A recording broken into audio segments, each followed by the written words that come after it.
తిరుపతి జిల్లా దొరవారి సత్రంలో 50 లక్షల రూపాయల 15వ ఆర్థిక సంఘం నిధులతో పబ్లిక్ హెల్త్ యూనిట్ కు శాసన సభ్యురాలు నెలవల విజయశ్రీ శంకుస్థాపన చేశారు. ఏపీ ప్రభుత్వం ప్రవేశపెట్టిన బడ్జెట్ లో విద్యా వైద్యానికి ఎక్కువ నిధులు కేటాయించారని ఆమె గుర్తు చేశారు. కూటమి ప్రభుత్వం ఇచ్చిన ప్రతి హామీని నెరవేర్చే దిశగా అడుగులు వేస్తుందని చెప్పారు. నారా చంద్రబాబు నాయుడు గారు వైద్యకి విద్యకి చాలా ఎక్కువ ప్రాధాన్యత ఇస్తారు కాబట్టి మొన్న రిలీజ్ చేసిన బడ్జెట్ లో కూడా 19.263 కోట్లు వైద్య రంగానికే శాంక్షన్ చేయడం జరిగింది. గత ప్రభుత్వం వాళ్ళు చేసిన అప్పులన్నీ తీర్చిన తర్వాత కూడా మనకు బడ్జెట్ ఈక్వల్ గా ఎంత కావాలో అంత బడ్జెట్ రిలీజ్ చేయడం చాలా సంతోషంగా ఉంది. అలాగే మన ముఖ్యమంత్రి నారా చంద్రబాబు నాయుడు గారు ప్రతి మీటింగ్ లో చెప్తున్నది ప్రతి నియోజకవర్గంలోని 100 పడకల హాస్పిటల్ నిర్మించాలని. మన నియోజకవర్గంలో కూడా 100 బెడ్ హాస్పిటల్ ఒకటి ఉంది. దాన్ని కూడా మనం కావాల్సిన సదుపాయాలన్నీ కూడా రావడానికి ప్రయత్నం చేయడానికి అన్ని కంపెనీస్ కూడా అప్రోచ్ అవ్వడం జరిగింది.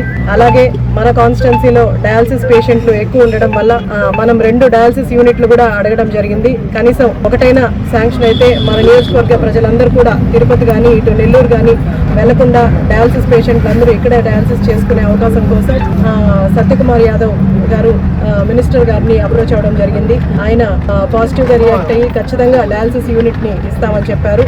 అలాగే మన కాన్స్టిట్యున్సీలో ఇంకా పిహెచ్సిల కోసం కూడా మనం ప్రపోజల్స్ పెట్టడం జరిగింది.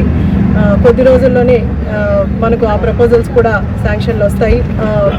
దీంతో ఈ పిహెచ్సిలు అలాగే డయాలసిస్ యూనిట్లు 100 బెడెడ్ హాస్పిటల్స్ ఇవన్నీ రావడం వల్ల కూడా మన కాన్స్టిట్యున్సీలో ఎక్కడ వైద్యకి ఎవ్వరూ ఇబ్బంది పడకుండా.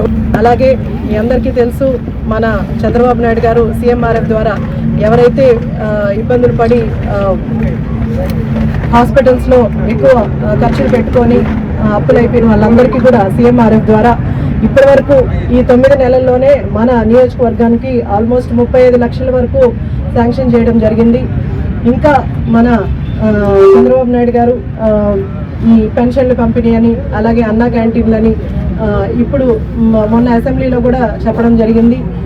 ప్రతి బిడ్డకి 15,000 చొప్పున ఎంతమంది పిల్లలు ఉంటే అంతమందికి కూడా మే నుంచి కూడా అది సూపర్ 6లో భాగంగా అది కూడా